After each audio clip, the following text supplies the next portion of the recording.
nos acompaña Carlos Fernando Quintero Valencia. Es artista, crítico, curador e historiador de arte, independiente, egresado del Instituto Departamental de Bellas Artes de Cali en el año 93. Especialista en Historia del Arte, México DF, 2005, y magíster en Historia del Arte de la UNAM, México DF, 2010-2009. Becario de Paul Getty Foundation de Los Ángeles como investigador del Instituto Nacional de Historia del Arte de París, 2005. Como curadora ha participado en más de 30 exposiciones locales, nacionales e internacionales. Ha sido profesor del Instituto Departamental de Bellas Artes, la Universidad del Valle, la Pontificia Universidad Javeriana de Cali, la Universidad Autónoma de Occidente, la Universidad de Santiago de Cali y el programa Artes Visuales de la institución universitaria Antonio José Camacho, y director de la Escuela de Artes Plásticas del Instituto Popular de Cultura de Cali. Actualmente es profesor del Departamento de Artes Plásticas de la Universidad del Cauca y miembro del colectivo Frontera Sur. El tema de la charla es sobre apreciación del arte. Se hablará de 3 temas: público en las artes y su importancia, 3 pasos para apreciar una obra de arte y apreciando el arte clásico, modernista y contemporáneo. Bienvenido, Carlos. Buenas tardes. Primero que todo agradecerles a Vanessa, a Diana, la invitación para participar en este evento. Me honra muchísimo estar aquí con ustedes. También un saludo especial a los profesores del área, que aquí los veo también, a Natalia, a Franco, a Andrés, y bueno, a las demás personas que están acá. Me imagino que muchos son estudiantes, algunas amigas que veo por ahí también conectadas. Qué chévere verlos por acá, qué rico.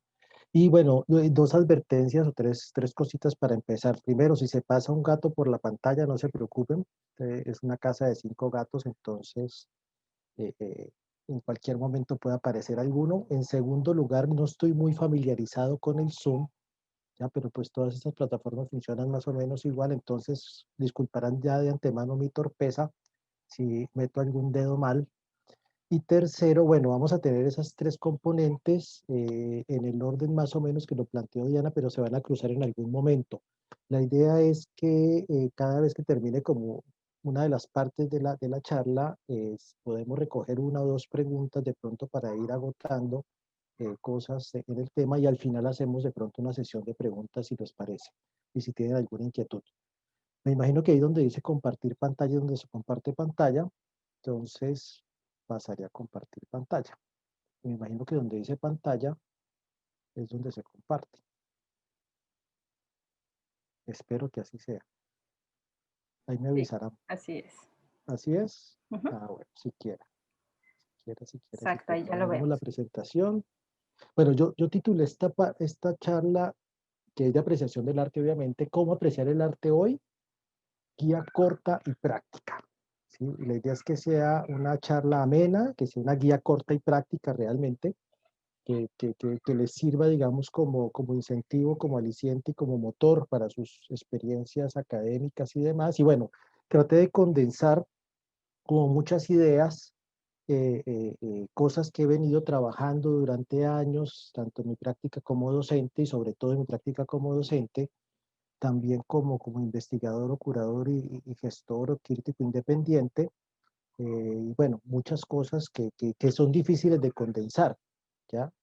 Bueno, he tratado de hacer un resumen, se van a quedar muchas cosas por fuera también, porque pues es un tema que tiene muchas aristas, que tiene muchas líneas de trabajo y que pues nos van a generar, digamos, diferentes procesos de elaboración conceptual. Tengo un texto aquí al lado, me van a estar viendo así como volteando para allá y para acá, porque pues de todos modos me quiero apoyar un poco en la lectura, pero también, digamos, en las diapositivas como las tenemos acá.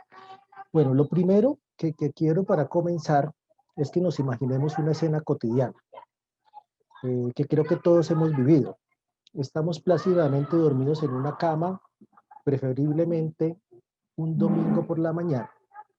De pronto, un rayo de luz entra por la pequeña abertura de la cortina y nos pega directo en la cara, despertándonos. Nuestra primera reacción será cerrar los ojos con molestia y hasta con dolor, y luego nos volteamos para el otro lado, pero ya el daño está hecho, nos hemos despertado. La molestia continúa mientras la habitación se ilumina con una luz fulgurante.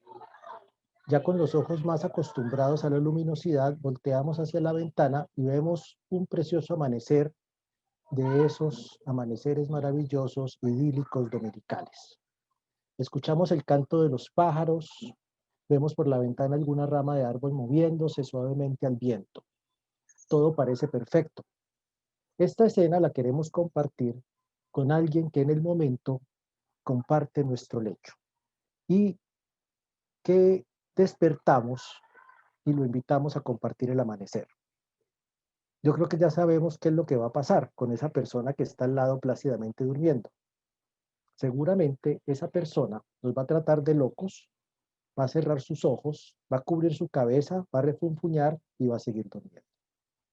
Nosotros nos levantamos estirando nuestro cuerpo, respiramos profundamente, abrimos la puerta y salimos de la habitación para dar continuidad a esta placentera experiencia. Esto, en resumen, es una versión del mito de la caverna de Platón que la encontramos en el libro 7 de la República. Entonces, esto es una condensación muy de lo cotidiano. Yo me imagino que a Platón le pasó esto, ¿sí? Seguramente en su cotidianidad, y de pronto de ahí salió el mito de la caverna, de una escena cotidiana, ¿sí? Es el momento cuando en el mito de la caverna, esta es una imagen del mito de la caverna, ¿sí? Los seres humanos que supuestamente están encadenados al fondo de la caverna, alguno de ellos se libera, ve la luz, se encandila, regresa, vuelve y abre los ojos ya más acostumbrados y de pronto va y asciende y asciende y asciende hasta la puerta de salida y se da cuenta de todo ese estratagema, de toda esta estructura. He conocido a cerrar aquí un momentico para que puedan verlo un poco más completo. Subamos por acá, eso. Y saldrá a la luz de la verdad y a la luz del conocimiento en general, ¿no? Este es un mito fundamental, yo creo que para el pensamiento y el conocimiento humano en general, es, digamos, el punto donde en cierta medida, en gran medida, Platón construye una epistemología de Occidente que la vamos a ir revisando tangencialmente a lo largo de esta charla. Perdón, no les había dicho, si tienen preguntas, por favor, las escriben en el chat y ya más adelante las vamos revisando. Bueno, lo otro que me parece importante con esto es que el que sale de la caverna, por lo general, perdón que se me pasó esto, el que sale de la caverna, por lo general, tiene un gran placer. Aristóteles, que es uno de los malos alumnos de Platón, porque lo refuta en muchas cosas y le corrige otras, le plantea más bien en la metafísica que no hay mayor placer que el conocimiento. Ese es, digamos, una de las grandes placeres de la vida y, según Aristóteles, es el mayor placer.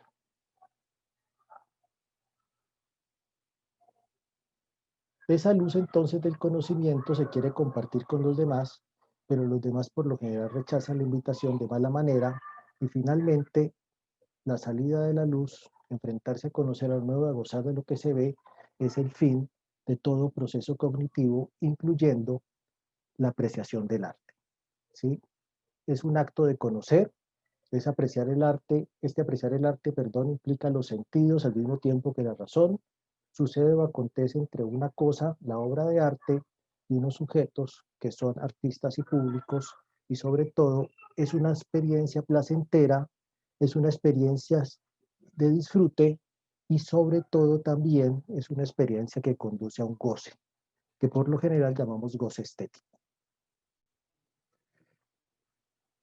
En esta charla quiero hacerle un pequeño homenaje al público de las artes. Muy poco se habla del público de las artes, sobre todo desde el arte. Se habla mucho del público de las artes, desde la sociología del arte, un poco desde la antropología, un poco desde la psicología, pero desde el arte se habla muy poco del público.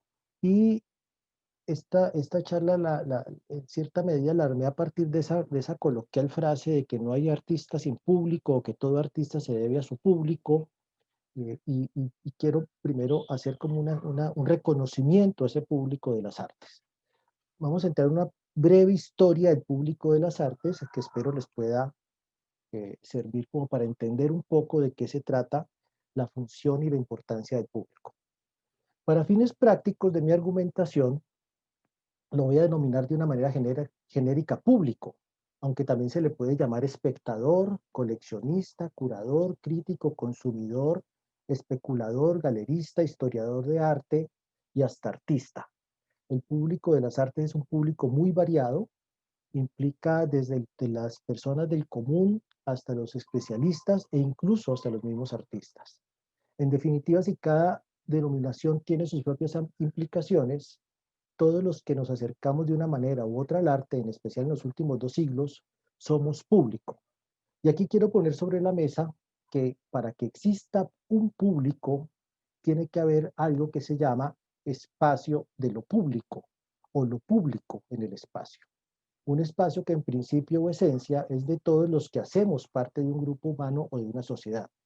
La cuestión entonces sería preguntarnos si siempre ha existido un público de las artes, perdón, si siempre ha existido lo público, si hubo un público para las artes siempre.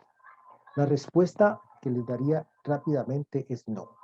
No siempre se dio lo público y no siempre lo que hoy llamamos arte tuvo un público. Hay momentos en la historia en que las producciones plásticas y visuales, así como las sonoridades, las corporalidades, las palabras dichas y escritas, se practicaron y se instalaron en espacios cerrados para unos pocos iniciados o iniciadas, para algunos y algunas escogidas, en fin, no eran de dominio público. Incluso me atrevería a decir que hubo más momentos o tiempos de lo cerrado y privado que de lo público en las artes.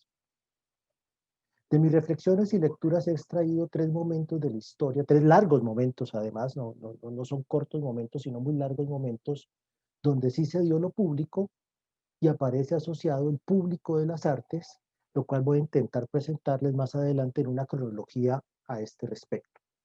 El primer momento iniciaría en la Atenas del siglo V, donde precisamente se da este mito de la caverna, un poquito más adelante en el siglo IV. En el siglo V es importante entender de que Atenas se inventa una cosa que está muy de moda hoy en el mundo, que se llama democracia, ¿sí? Y es supuestamente el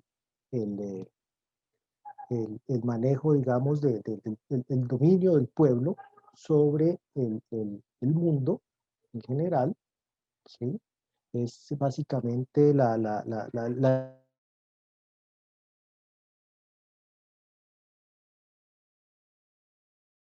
estadista o el gobernante de turno, pero es definitivamente un gobierno supuestamente del pueblo o de los ciudadanos. Es un momento importante de la historia, ¿sí? Porque en ese momento se derrocan los tiranos y permite, sobre todo, algo que me parece fundamental, una apertura y una libertad de expresión de esos ciudadanos. A pesar de que de todos modos, en nombre de la democracia, también se han cometido algunos crímenes de lesa humanidad o algunas decisiones muy dudosas. Por ejemplo, habría que anotar de que en esa democracia, pues se da, ahora sí esta diapositiva, la apertura para que existan personas como estos señores, especialmente los 2 primeros, Sócrates y Platón, también más adelante de pronto Aristóteles, que son estos 3 grandes filósofos de la antigüedad griega clásica, y que digamos que a partir del diálogo, de la discusión abierta, construyen las bases, por lo menos desde el punto de vista de Sócrates, de lo que hoy llamamos filosofía. En esas discusiones, en esos diálogos, sobre todo en el tiempo de Sócrates y de Platón, y casi que todo lo que escribió, hasta donde tengo entendido y lo que he revisado, me disculparán, yo no soy filósofo, soy más de las artes plásticas y de la historia del arte, hasta donde yo he leído, casi todo lo que escribe Platón es en forma de diálogo.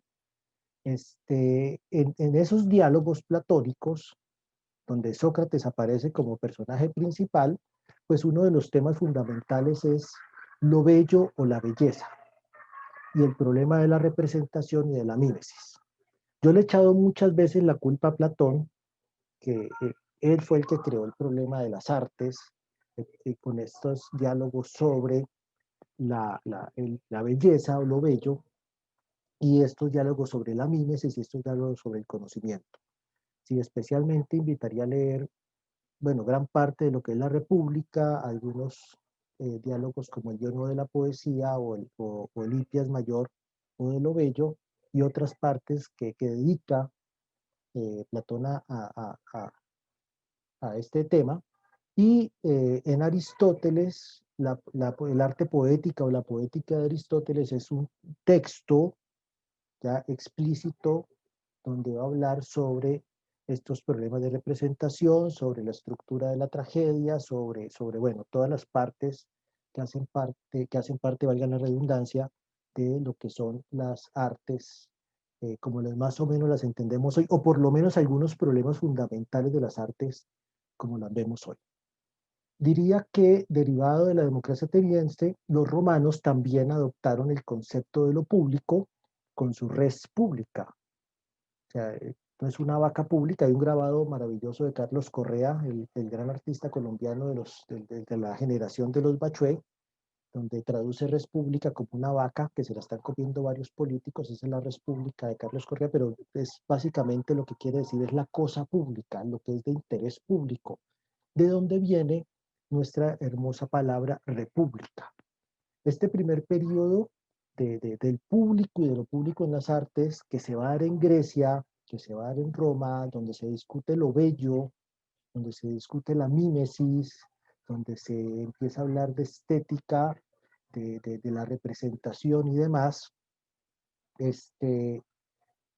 terminaría más o menos entre el siglo III, siglo IV de nuestra era común, o de esta era cristiana, y hacia el siglo V entre el ascenso o la aceptación del cristianismo como religión del Estado imperial romano, y ya con la caída del Imperio Romano de Occidente, especialmente en el siglo V. El segundo momento, bueno, aquí está el Ágora de Atenas, que también se las iba a mostrar, es el espacio de lo público, es el sitio donde el pueblo de Atenas iba a hablar, donde iba a discutir, donde se hacían los juicios políticos, y los juicios legales también, donde se hacía la administración pública y donde todos los ciudadanos, entendiendo que no todos los habitantes de Atenas eran ciudadanos, podían tener voz y voto en las decisiones del Estado. El segundo momento arrancaría aquí, en el reinado de Luis XIV. Bueno, aquí exactamente no, esta es la cuarta y última sede de la academia, en el primer edificio, que no lo tengo aquí en diapositivas, pero quise poner esto porque este es el sitio fundamental para lo que vamos a ver de este segundo momento. Este es el Palacio del Louvre, ¿sí? Que desde 1692 fue la sede de la Academia de Francia, de la Academia primero de Pintura y Escultura y luego de Artes de Francia. Creo que ahora está en otro edificio muy cerca al Louvre, si mal no estoy, al otro lado del río, pero la cuestión básicamente es que aquí arrancaría un segundo momento, aunque realmente arrancó antes ese segundo momento. Ese segundo momento arrancaría más en la Academia de Florencia, en los palacios de los Medici, pero se concreta aquí. ¿Sí? O sea, en la Academia de Florencia estaríamos hablando del siglo XV, y aquí estaríamos hablando de la Academia Francesa, en el siglo XVII. Ya allí más adelante en la charla vamos a devolvernos al siglo XV, a ese momento del Renacimiento, pero aquí se concreta ya con un proyecto educativo especial para las artes ya como un proyecto de Estado, como un proyecto político, y una academia que además muy pronto va a establecer una serie de exposiciones. Esta es la exposición de las obras de pintura y escultura en la Galería del Louvre, justo el edificio que estábamos viendo hace un momento, en 1699, son los productos de la academia que a partir de 1725 se van a convertir en el Salón de la Academia o el Salón de París.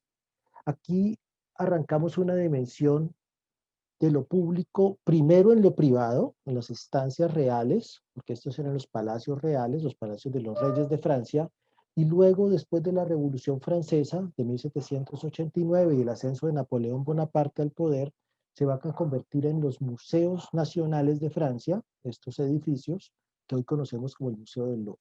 Allí se dio entonces gran parte de los salones de arte y más o menos a final del siglo XVIII, justo antes precisamente de la Revolución, aparece lo que conocemos como crítica de arte con un señor llamado Diderot, que fue uno de los grandes pensadores de la Ilustración francesa y que por invitación de sus colegas comienza a escribir reportes de los salones para repartir en una publicación periódica entre sus correligionarios aristócratas, básicamente.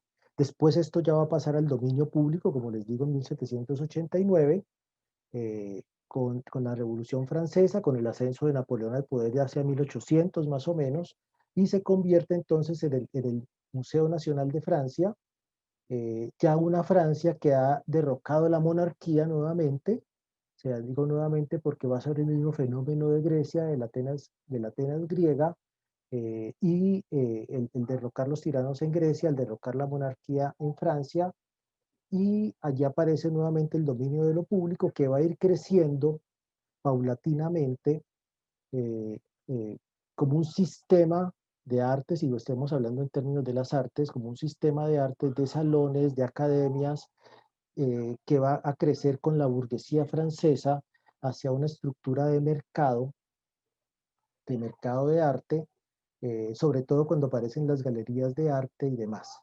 Eh, eh, esta es toda una transformación, aunque digamos que hay cosas que se mantienen en, el, en, el, en, el, en, el, en la práctica de las artes en general. Vamos a ver que no hay, que si bien hay unos cambios fundamentales, no hay unos cambios tan grandes en términos generales. Y llegamos a este escenario. Este es el escenario de la posguerra, y más que de la posguerra mundial, de la posguerra fría, el escenario actual, después de pasar por las bienales de arte, aunque las bienales no han desaparecido, cuando digo después de pasar es que las bienales de arte, pues, digamos que han cedido parte de su espacio a este nuevo escenario que son las ferias. Las ferias de arte, digamos que se convierten, sobre todo después de la Guerra Fría, o sea, de la caída del muro de Berlín en la década de 1990 para acá, eh, se convierten como en estos espacios que son como grandes superficies, como los grandes supermercados del arte, donde se van a exhibir las obras como productos y se van a comercializar, generando, digamos, pues una dinámica de mercado que va a ser un nuevo agente y ente regulador, que va a desplazar en gran medida los valores académicos, ya desde el siglo XIX se desplazan, y que van a generar otro tipo de circunstancias de lo artístico. Aquí vemos un público que es diferente, ¿sí? Y que plantea otras circunstancias que ya vamos a notar en lo que sigue de la charla. De todo esto que les estoy hablando, se me ocurre que sale, primero, pues que no hubo siempre un público de las artes, encontramos unos grandes baches, y esta gráfica de nubecitas, porque en cierta medida todo esto es muy nube, ya sea muy nube porque es como límites muy etéreos, muy amorfos, ¿sí? Entonces son como más convenciones que permitan ver que algunas cosas ahí. De la gráfica les planteo que va a haber una situación del arte en la Grecia clásica, en el Imperio Romano, ¿sí? Y esto pues es una porción limitada del mundo, casi que vamos de Atenas a Roma y no más, ¿sí? O lo que circunscribe todo el área mediterránea, que lo que fue el Imperio Romano en general, ¿sí? Descartando pues desde esta clasificación todo el resto de la humanidad y del planeta, pero digamos que creo que es significativo porque aquí es donde se empieza a construir esa noción de arte, más o menos entre el año 500 antes de Cristo y el año 500 de esta era común. Sí, o sea, es más o menos 1000 años con discusiones, con obras, con producciones de diferentes índoles, con algunos textos muy interesantes de muchos filósofos o de muchos escritores que digamos van a nutrir el segundo escenario, que ya vamos a ver que lo van a denominar algunos autores como la era del arte. ¿Ya? Y estas nubecitas rojas las puse aquí porque son espacios donde lo artístico es mucho más difuso, ¿sí? Sobre todo aquí en el medio entre el 500 y el 1500, aproximadamente, estas son fechas aproximadas y más o menos el mismo escenario. Eh, una era del arte que sería esa era que comprendería básicamente el Renacimiento, un poco el Rococó, el neoclasicismo y casi que pare de contar, ¿ya?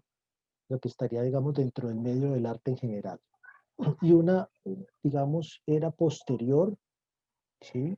Que voy a dejar aquí por lo menos en la nube, mientras tanto. ¿Sí? Mientras tanto, o sea, tenemos que hay unos momentos especiales que tienen que ver con lo artístico, con la construcción de ciertos saberes y de ciertas cosas, hay otros momentos, y aquí sí quiero hacer un llamado de atención, no porque de pronto hay cosas que no voy a llamar arte son menos importantes o menos interesantes, ¿ya? Sino que son de un carácter diferente. O sea, lo que quiero señalar es que hay unas cosas que tienen unas características y unos caracteres especiales, y hay otras cosas que tienen otras características, otros caracteres, otros devenires también, porque eso tiene un devenir, que también son muy especiales, ¿ya? Que al final de los tiempos pareciera que las estamos metiendo todas en la misma casilla, pero no son lo mismo. Aquí quiero citar a dos autores, que los tengo en la parte inferior, Hans Belting, con su libro Imagen y Culto, que nos habla de una imagen, antes de la era del arte, ¿sí? Antes de esas consideraciones que vamos a ver que arrancan en el siglo XV con el Renacimiento, y un arte después del fin del arte, que para Danto, digamos que se va a dar en la década de 1960. Arthur C. Danto escribe este libro, El fin de la, pero un libro no, es un ensayo, ¿sí? Luego escribe varios libros sobre el fin del arte y después del fin del arte y la caja de brillo, en fin, toda una cantidad de libros donde desarrolla estas ideas fundamentales también. Y como vemos, habría unos espacios bastante pronunciados, incluso antes del siglo V, donde ya había pues grandes civilizaciones en Mesopotamia, en Egipto, en América, en Asia, en África, pues estaríamos hablando de un periodo que voy a llamarlo de no arte, ¿ya? Ese es básicamente el asunto. Voy a pasar entonces a esas diferencias entre las tradiciones, las vanguardias contemporáneas. No sé si hasta ahí tengan alguna pregunta, algo que de pronto quieran comentar. Este sería como el fin de la primera parte, con esta cronología. Parece que no. Por ahora en el chat no, pero no sé si alguien... Bueno, Carlos, ¿cómo estás? Te habla Franco. Hola Franco, ¿cómo vas? Bien, Carlitos, ¿tú estás compartiendo pantalla en diferentes imágenes? Es que yo solamente veo una imagen con unos estudiantes y no veo, y te escucho que tú estás hablando de varias imágenes. Por Sí, favor, sí, me por supuesto. avisas o disculpa si te estoy No, al te contrario. digo eso. Al contrario, Solamente yo sí. veo una imagen de estudiantes y no veo las imágenes que tú estás pasando. Entonces, por favor, me A ver gustaría, cómo si cuadramos soy eso. yo o o somos todos. Ahí sí me perdí yo porque no podría, no sé si se están viendo las otras imágenes. No, Carlos, Buenas tardes. ¿Sí? Yo sí las veo todas. ¿Sí se ve? ¿Sí? Sí se están viendo. Profe, sí.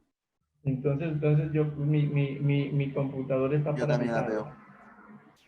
Hay que de pronto hacer una actualización a yo no sé qué, Franco. Yo como ya dije, pedí mis disculpas porque yo no manejo esta plataforma realmente en mis clases.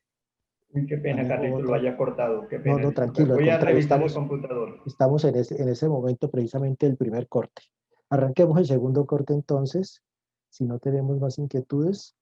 Bueno, vamos a empezar con esta diferencia y vuelvo un poco a insistir en eso que les decía hace un momentico de la de que no es algo peyorativo, o sea, no quiero, porque es que se utilizó mucho la idea de arte durante muchísimos siglos, se construyó esta idea en el pensamiento occidental, cosa que me parece bien para el pensamiento occidental, pero que en cierta medida se trabajó de manera peyorativa para las producciones que no estaban enmarcadas dentro de lo artístico, ¿ya? Porque no todo está enmarcado dentro de lo artístico. Y por ejemplo, estas dos imágenes, esta Madonna de la escuela de Lucca o este Guillermo el Conquistador del tapiz de Bayeux, durante muchos siglos, son del siglo XI, XII, XIII, ¿ya?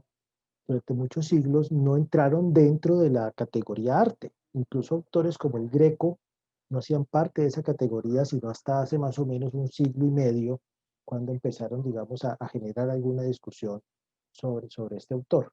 ¿Sí? Y no lo quiero poner en términos peyorativos, y eso creo que Belting lo plantea, y en su libro Imagen de culto, propone, digamos, que hay muchas producciones visuales como estas, anteriores al siglo XV, que no se concibieron y no cumplían unas funciones como las obras de arte tradicionales, porque esas obras de arte tradicionales, digamos que se buscaba en gran medida que primero se distanciaran de alguna función práctica, ¿sí? Esto lo vamos a retomar en un momento, y por el otro lado no interesaban que tuvieran una atributo que le damos, que se les dio en su momento hablando de lo bello asociado, lo vamos a ver más adelante de manera más clara, pero lo voy anunciando ya, al, al canon, ¿sí? Al canon especialmente grecolatino, grecorromano, de representación, y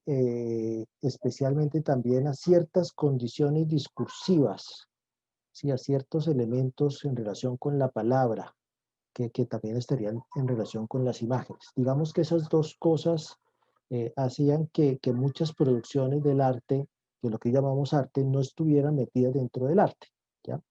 Ahora, también a veces planteo que no es necesario que las cosas se valoren dentro de la categoría artística, ¿ya? O mirar a ver de qué manera se valoran dentro de esa categoría artística. La primera distinción que va a hacer eh, eh, eh, eh, Belting es que estas son imágenes de culto, o sea, imágenes para el culto religioso y para el culto de los monarcas, en este caso Guillermo el Conquistador, creo que el conquistador de Inglaterra, si mal no estoy, normando él, y pues la Virgen con el niño, obviamente pues pertenecientes al culto cristiano en general. De otro lado, Danto, como ya les anunciaba, escribe por la década de los 80 el famoso ensayo El fin del arte, proponiendo que la era del arte terminaría en la década de los 60. Su argumento se basa en lo que, en lo que nosotros denominamos genéricamente arte contemporáneo y que implica un cambio en las prácticas y los valores que parecen estar en consonancia con nuestro actual sistema social, político, cultural y económico, sobre todo desde las últimas décadas del siglo XX y las primeras del siglo XXI. Siguiendo estos dos autores, entonces establecemos esa cronología que ya les planteaba entre el siglo XV y el siglo XX, ¿sí? O sea, casi que principios del siglo XV o finales del siglo XIV, incluso se podría decir, y mediados del siglo XX. Y nos pone en cuestión dos cosas. ¿A qué se refieren o a qué nos referimos cuando hablamos de arte? ¿Qué productos plásticos y visuales no entran en esta categoría si no son arte? Y entonces, si no son arte, ¿qué son estos productos?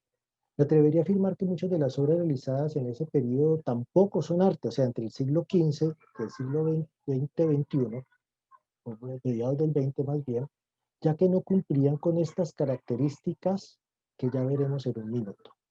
Quiero aquí señalar que la categoría arte, insisto, no debe ser tomada de manera superlativa, y la categoría no arte, entre comillas, tampoco debe tomarse de manera peyorativa.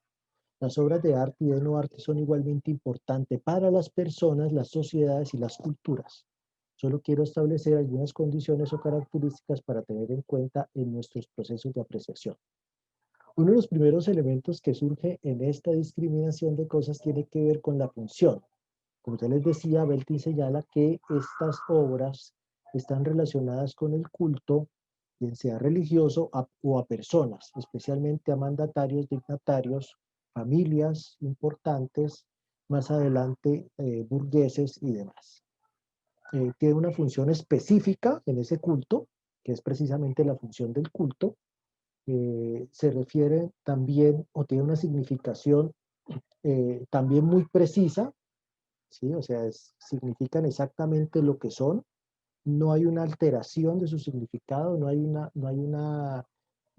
significación otra o mayor, que vamos a ver cómo funcionaría de pronto en otro momento o a partir del Renacimiento, específicamente con algunos autores. Y de esta manera entonces vemos, como estamos viendo aquí en la diapositiva, iconos religiosos o representaciones de, de- de- de políticos o de líderes políticos, líderes militares y demás. Por otro lado, Immanuel Kant propone, perdón, en su obra en general, una frase que me llamó siempre la atención y me llama mucho la atención, que es que el arte es una finalidad sin fin. Esta frase puede entenderse de muchas maneras, esto de una finalidad sin fin, y una de esas maneras es que las obras no tienen una función práctica, o mejor dicho, que no sirven para nada, ni siquiera para rezar. Belting parece referirse a Kant en su decantación y selección, y nos introduce una dimensión que se asocia a lo artístico con lo estético y con la emoción estética, y aquí le colocaría entre comillas la palabra pura. O sea, una emoción estética que está desprovista de cualquier finalidad práctica, incluso de una finalidad de conocimiento, y que solamente está planteada en términos de las emociones que esto, o de las sensaciones que esta obra suscita. La belleza sería ese sentimiento, o lo bello sería ese sentimiento generado a partir de estas piezas. La primera, cuando hablo de belleza, lo estaría asociando a una característica del objeto, y lo bello lo estaría asociando a una emoción del sujeto, la persona, el individuo, o en términos generales lo que estamos llamando público. Aquí me voy a devolver a los públicos del arte y especialmente el griego clásico. ¿Por qué se consideraría bello el arte clásico? ¿A qué responde eso de lo bello en lo clásico? Diría que responde básicamente a unas ideas filosóficas que para mí están condensadas en el mito de la caverna. Bueno, para mí, creo que para muchos filósofos y muchos pensadores, no soy el único que creo, me imagino, y que luego se entendieron como las artes liberales. Las artes liberales, que son a su vez la aritmética, digamos, pero de la parte de abajo, aritmética, geometría, astronomía, música, pero yo traduciría música más como composición, realmente, y creo que el texto original se refiere a composición, en lo que es el quadrivium, ¿sí? El saber de la materia y el cuerpo físico, y también quadrivium significa cuádruple vía, y por el otro lado el trivium, que es la gramática, la dialéctica y la retórica. Son las artes liberales que lo componen, qué pena, eso se salta solo, que tiene tiene que ver con el saber del alma humana. Del quadrivium se deriva lo que se llama, lo que conocemos como el canon. El canon, que tiene que ver con estas proporciones, y esta es la proporción áurea, es una de las representaciones de la proporción áurea. Aquí tenemos, incluso en este rectángulo no, este triángulo, tenemos esta relación del quadrivium, el trivium y los sentidos, como parte de una construcción geométrica, ¿ya? Porque la geometría y la matemática de la antigüedad tienen muchos sentidos, y bueno, los exploraremos de pronto en otro momento, y estas formas que conducen, por ejemplo, la proporción áurea, esta medida dorada, digamos que generan un tipo de sensación especial. Aquí nos enfrentamos entonces a lo que van a ser en el caso de la escultura, pero también de la pintura, de la arquitectura, de la música incluso, de la literatura también, a lo que son el canon como elemento de representación. Por un lado aquí tenemos a Policleto con su canon de 7 cabezas, a Lisipo con el de 7 cabezas y medio, a Fidias con sus 8 cabezas y a Praxiteles con su canon de 8 cabezas y medio. Cada uno va a generar un tipo de proporción, pero estas proporciones tienen que ver con un tipo de sensación especial que se conoce desde tiempos inmemoriales, que creo que ya estaba siendo desarrollado por matemáticos antiguos, que es retomado en el periodo medieval en Occidente por el matemático italiano Fibonacci y trasladado aparentemente hacia los artistas y pensadores del Renacimiento italiano florentino en especial. Digamos que entonces este canon responde a esos elementos que tienen que ver con geometría, con aritmética, con composición y con astronomía, ya que, digamos, es una representación en sí mismo de los movimientos de los astros, es lo que precisamente busca en el término armonía Platón en su mito de la caverna.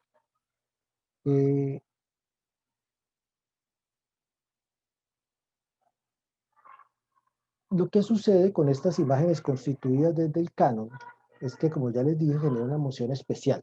Algo que cuando uno hace las imágenes a partir del canon, algo sucede en el individuo que percibe esta imagen que hace que tenga una emoción especial, y esta emoción se relacionó y se relaciona durante mucho tiempo con la idea de belleza. Vamos a ver más adelante que esta noción del canon permanece incluso en el siglo XX en muchas de las prácticas artísticas en general. Por otro lado, y volviendo a ese momento inicial de la era del arte, o sea, el siglo XV, quiero hablarle un poco del Renacimiento italiano.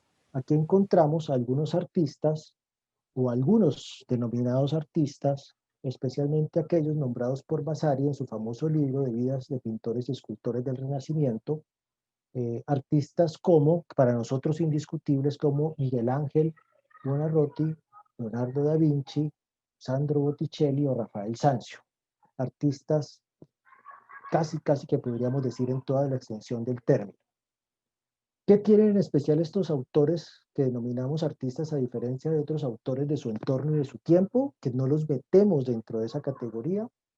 En primer lugar, se vinculan a la academia. Especialmente Leonardo, Miguel Ángel y Botticelli estuvieron muy cercanos a la Academia de Florencia de los Medici, donde se traducían y discutían textos antiguos que durante muchos siglos fueron proscritos en el ambiente occidental europeo.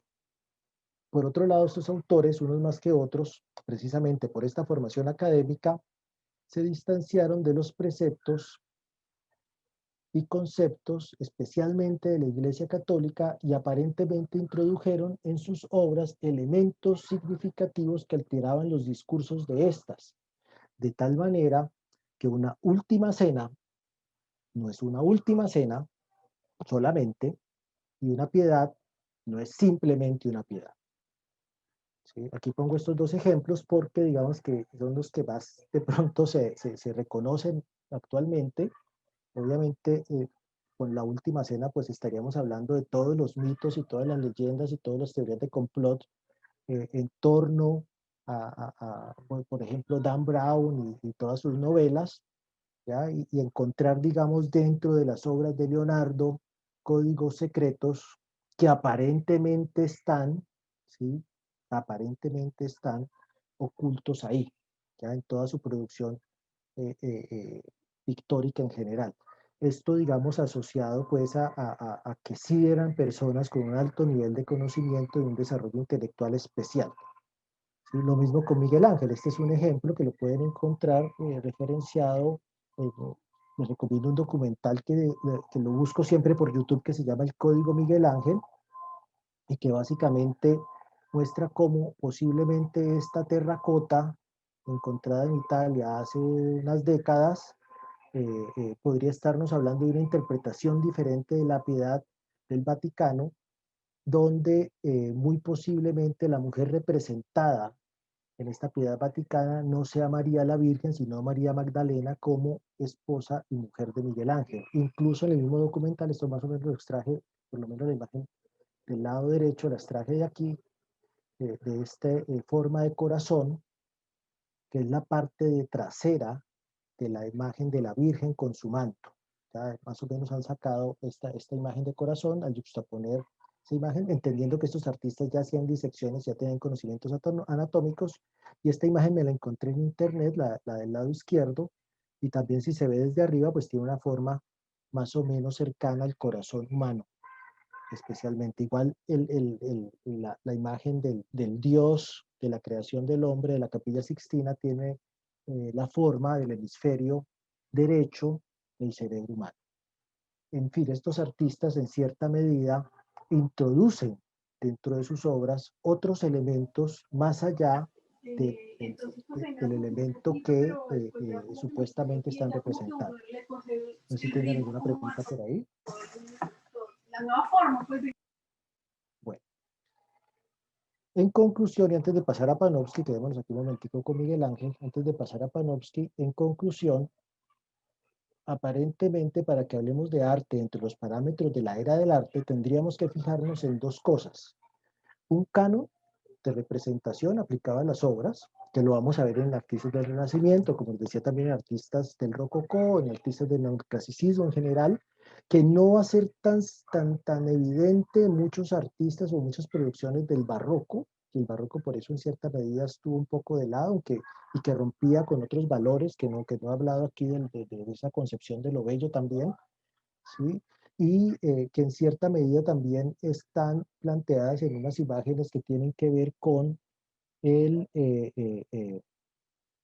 con el patetismo, por ejemplo, en el barroco, con otro tipo de presentaciones, por ejemplo, como en la Pasión de Cristo, que se distanciarían de lo bello como elemento fundamental de una valoración de lo estético. Y por el otro lado, un elemento del discurso que yo asociaría al trivium, a algo que tiene que ver con la gramática de la obra, con la retórica de la obra, con la dialéctica de la obra, y que introduciría un elemento discursivo en las obras que sería lo poético. Eso otro que dicen más allá, que dicen las obras y sus autores más allá de lo que supuestamente esas obras son.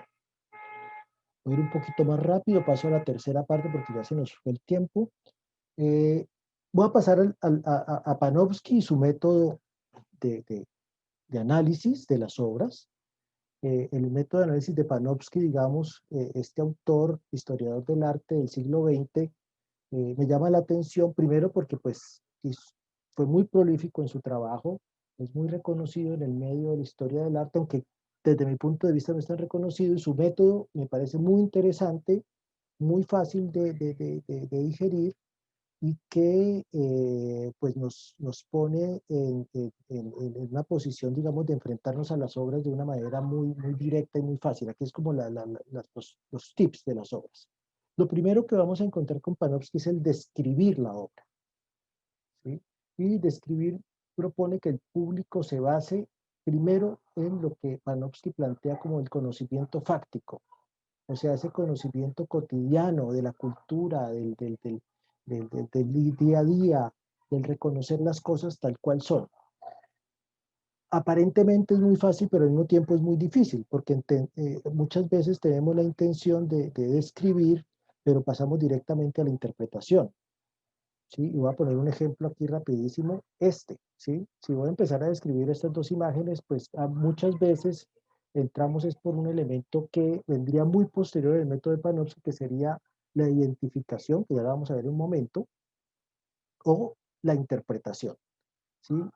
Y me explico, si vemos estas imágenes inmediatamente decimos la Virgen, pero lo que deberíamos decir inicialmente es una mujer vestida de blanco con manto azul, una tiene alas, la otra tiene corona, una está rodeada de querubines, la otra está rodeada de ángeles, están flotando en el espacio, una sobre una esfera, la otra como una especie de media luna, una está pisando una serpiente, la otra tiene como un toro a los pies, un toro raro, personaje muy extraño ahí, hay una torre en un lado, hay una ciudad en la otra, en fin, entrar en los detalles a veces nos es muy difícil porque pasamos directamente a la interpretación o la identificación de los temas.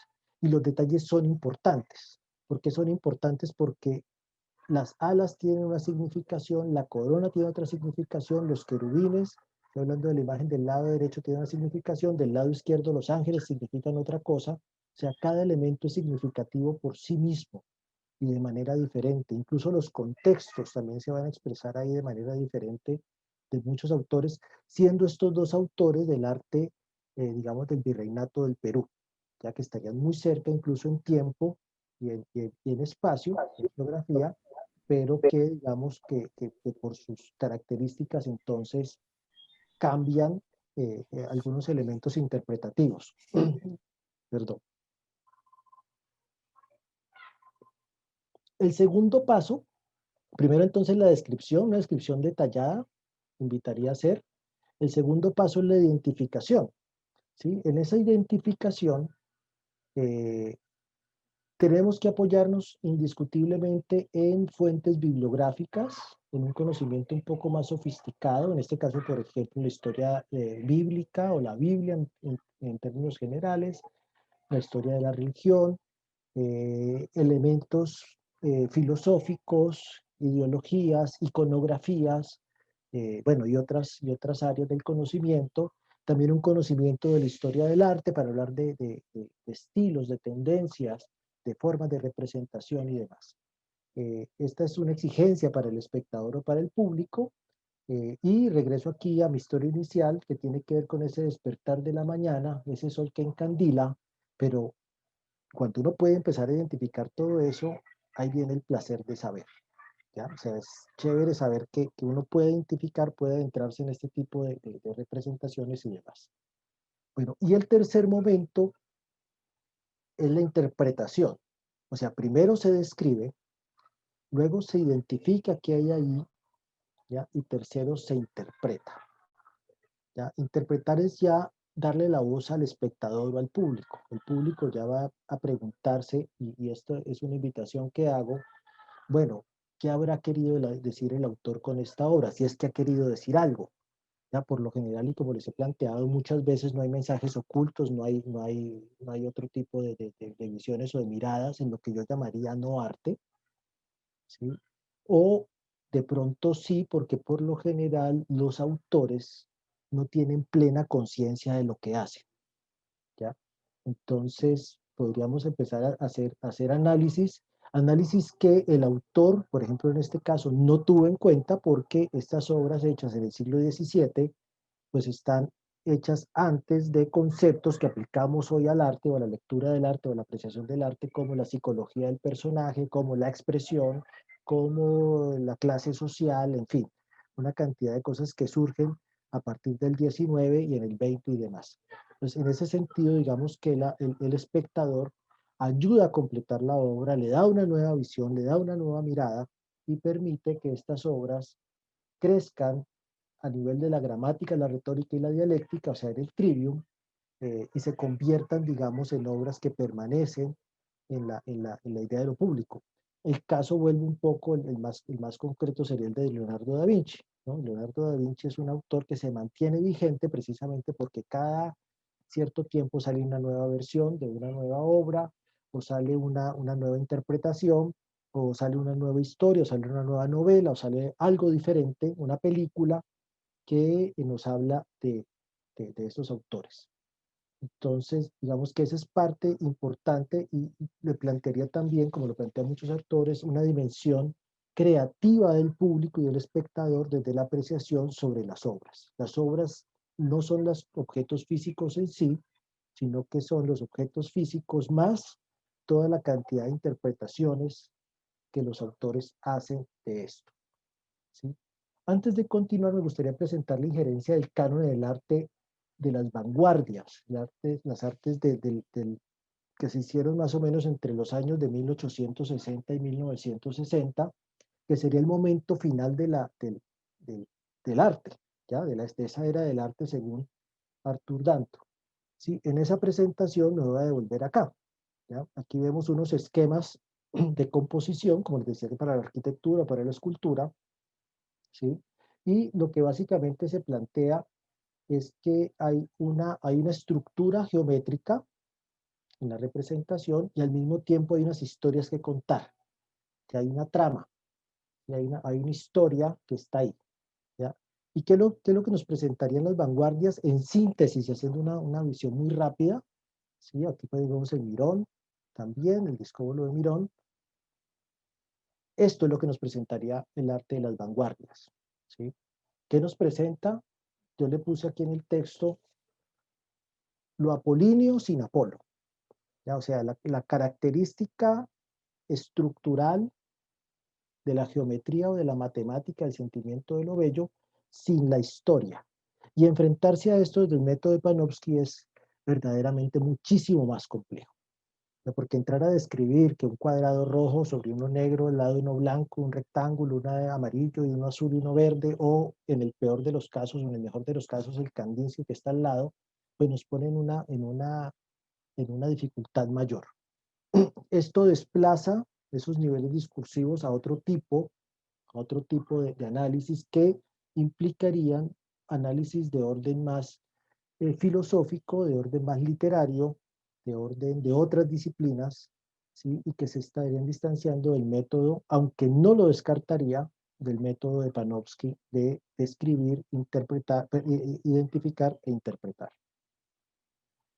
Paso a esto, el uso de esta estructura en la fotografía, por ejemplo, y esto lo quiero poner aquí porque algo que se discutió es sobre lo aurático de la reproductividad técnica o las imágenes con la reproductividad técnica, y en cierta medida, por ejemplo, en estas fotos de Cartier-Bresson, como en muchos otros autores, pero en Cartier-Bresson es mucho más fuerte y evidente el asunto, el, el, el contenido o el elemento estructural pues hace que la foto tenga esa sensación, ese sentimiento de pronto que no tendría si no tuviera esa estructura. Obviamente la foto original viene sin el esquema geométrico. El esquema geométrico es para explicar un poco cómo están compuestas estas imágenes. Bueno, la cosa se pone peor o mejor, para mí mejor, para muchos peor, ¿sí? Cuando aparece esto, y aparece este señor. ¿Sí? Este señor decide hacer estas obras distanciadas de la estética o de lo estético, propone Fuente en 1917 como una nueva metodología de arte llamada Ready Made, aunque se está discutiendo su autoría, si de verdad lo hizo él o lo hizo una amiga de él, la baronesa Tada, en fin, toda una cantidad de historias, pero digamos que todavía se asocia esta producción, esta imagen, y yo la asociaría sobre todo a esto que sigue, que fue, digamos, que es para mí fundamental en el reconocimiento de esta obra. ¿Sí? El hecho de que un fotógrafo muy reconocido y conocido, Alfred Stieglitz, tomara la foto y que se publicara, no en una gran revista, sino en una especie de panfleto que ellos mismos hacían, ¿sí? Y que ayudó al reconocimiento de esta pieza en general. ¿Ya? En este sentido,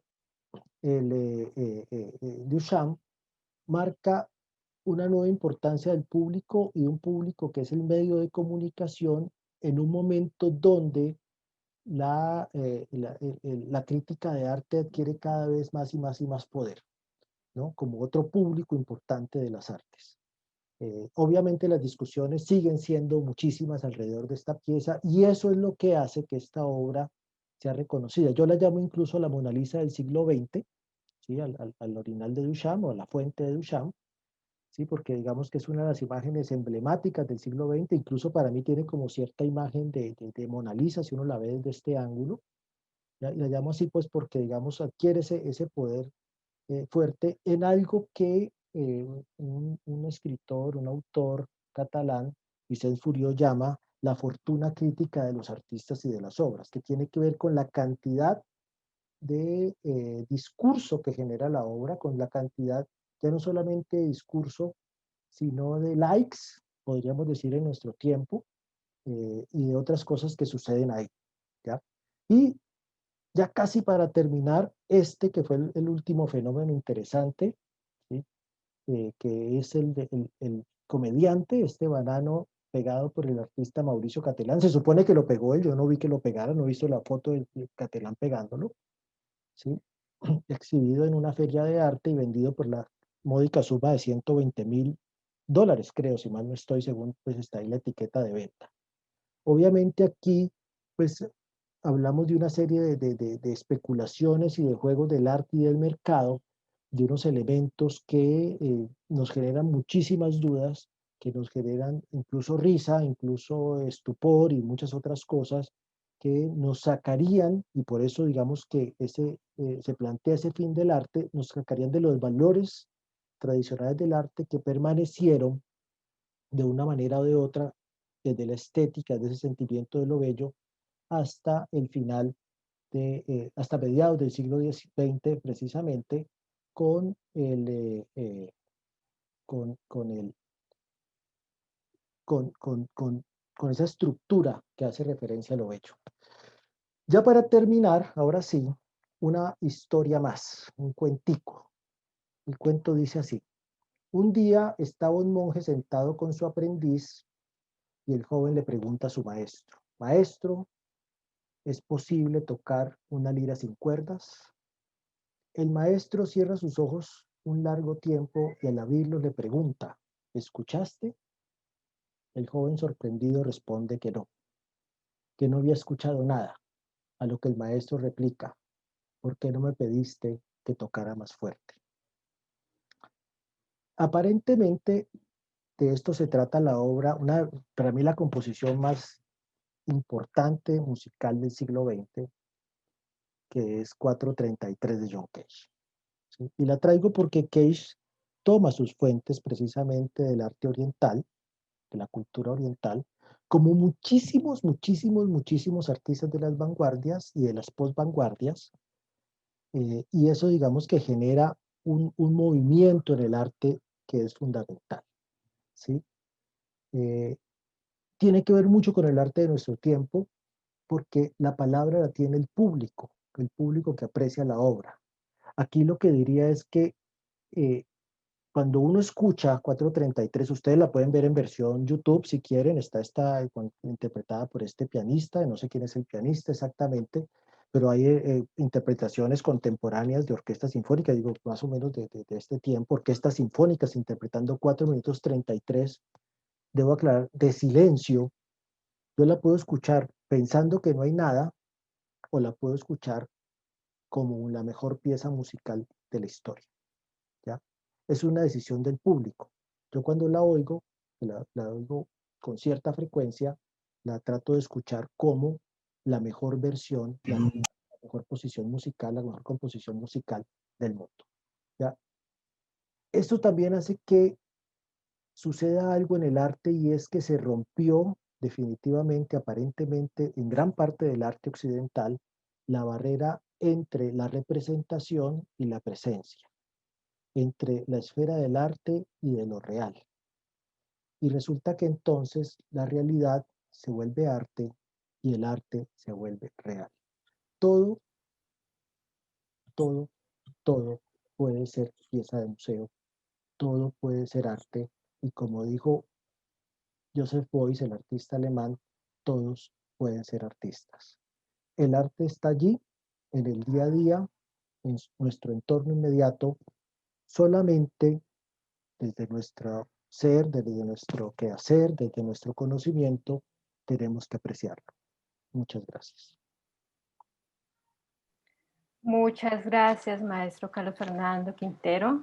Es muy grato escucharlo y escucharlo nuevamente con esta intervención de apreciación del arte. Damos espacio para preguntas que nos pueden dejar en el chat, o también que puedan ustedes abrir su micrófono y sus videos, o como quieran, pero pues que la idea es que empecemos ya a compartir como algunos comentarios o preguntas. Entonces no sé si alguien quiere empezar con una pregunta. Natalia tiene la mano alzada, ¿vale? Podemos darle la palabra. Claro, sí. Listo. Hola, querido grupo, asistentes. Hola, querido Carlos. Te he estado escuchando, apreciando muchísimo el regalo detrás del recorrido histórico del arte occidental, con la cuna desde Grecia, desde el arte antiguo clásico, y cómo se ha ido desarrollando durante la historia y también en relación a lo académico. Siempre hemos estado revisando la historia desde ese punto, con una mirada precisamente desde la escuela europea.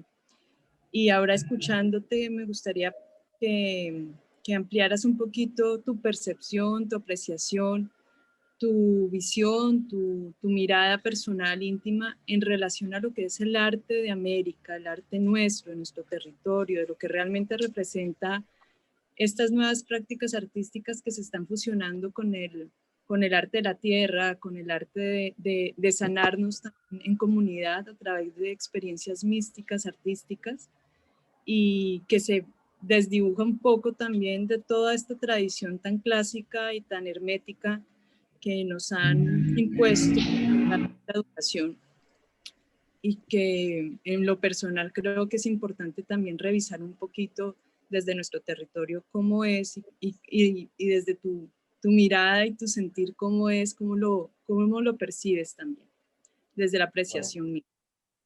Bueno, Natalia, muchas gracias por la pregunta. Digamos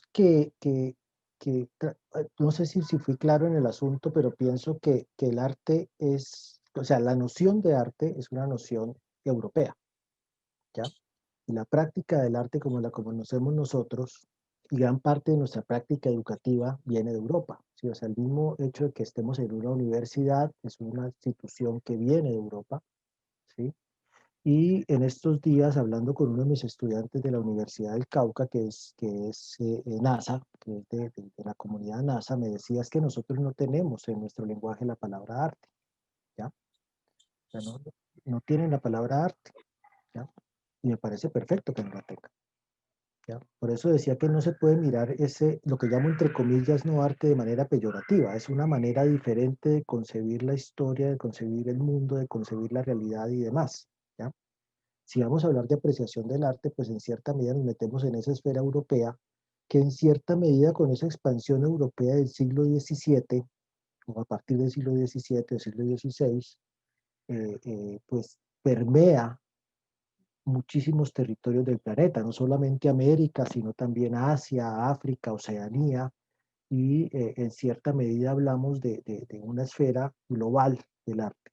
Pero hay muchísimas otras producciones y muchísimas otras prácticas que ni siquiera necesitan estar ahí para ser válidas, ni para ser validadas, ¿ya?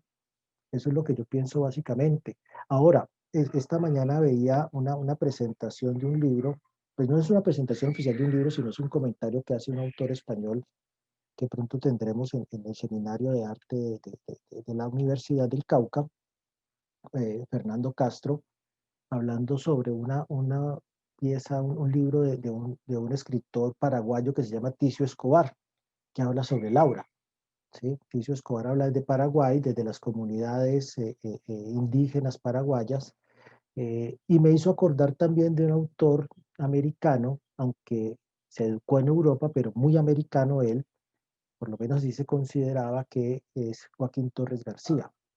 Y Joaquín Torres García, y creo que un poco, no sé si Ticio Escobar habla de él en ese libro, pero me llamó muchísimo la atención que podamos hablar de un encuentro de culturas, porque Torres García escribe un texto que se llama El universalismo constructivo, donde lo que busca es, en ese universalismo constructivo, encontrar los puntos de enlace que puede haber entre las culturas americanas y las culturas europeas, ancestrales, modernas y contemporáneas. Estamos hablando de un autor uruguayo de 1940, más o menos es la publicación de ese libro, o por lo menos la escritura de ese libro.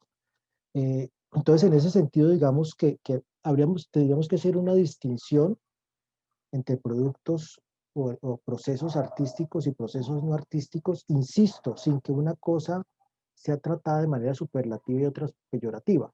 Incluso me parece de mucho respeto el intento de Belting de sacar de la esfera del arte las imágenes de culto, porque la imagen de culto tiene otro proceso cultural y otro proceso social diferente a la imagen artística en general. No sé si alcancé a responder algo de tu pregunta. Gracias. Bueno, Carlos, hay una pregunta en el chat de Sí. Erika Madrigal. Dice, hola Carlos, ¿es posible hablar de un canon en el arte contemporáneo? Me refiero a la producción artística actual. Muchas gracias por tu presentación. Felicidades. Muchas gracias, Erika, por tu pregunta. Yo pienso que el canon, o sea, no hablaría de un canon del arte contemporáneo, porque si algo tiene el arte contemporáneo es que es una apertura hacia diferentes prácticas, hacia diferentes esferas, hacia diferentes formalizaciones, hacia diferentes concepciones. Precisamente lo que se rompe es esa idea de canon, lo que se rompe es esa idea de arte, ¿ya? Lo que se rompe es todas esas prácticas que venían de esa tradición europea en general, ¿ya? De lo que sí de pronto podría decir es que es posible, y creo que así pasa, que muchos autores contemporáneos usan el canon dentro de ese canon grecolatino especialmente, lo utilizan en sus producciones, ¿ya? Y eso lo vemos no solamente en la esfera del arte, sino por ejemplo en el cine o en la fotografía. Incluso las mismas pantallas de los computadores están compuestas, o de los dispositivos móviles o de las cámaras fotográficas están compuestas en una relación que tiene que ver, una relación geométrica, aritmética, compositiva con el canon. Incluso seguimos hablando de esa composición de tres partes o de esa espiral aurática en el cine, ¿ya? Entonces, creo que sí se aplica mucho porque sí tiene un efecto. Hay otros autores que huyen de ella también, digamos que lo hacen por negación, o sea, no se meten ahí, lo hacen desde otras, con otro tipo de circunstancias, pero digamos que en el arte contemporáneo eso no es, digamos, tan marcado ni tan importante, ¿sí? Es algo que se da, que sucede y que pues algunos practican y otros no. Muchas gracias. Laura, ¿quiere participar? Entonces puedes abrir tu micrófono. Bueno, hola.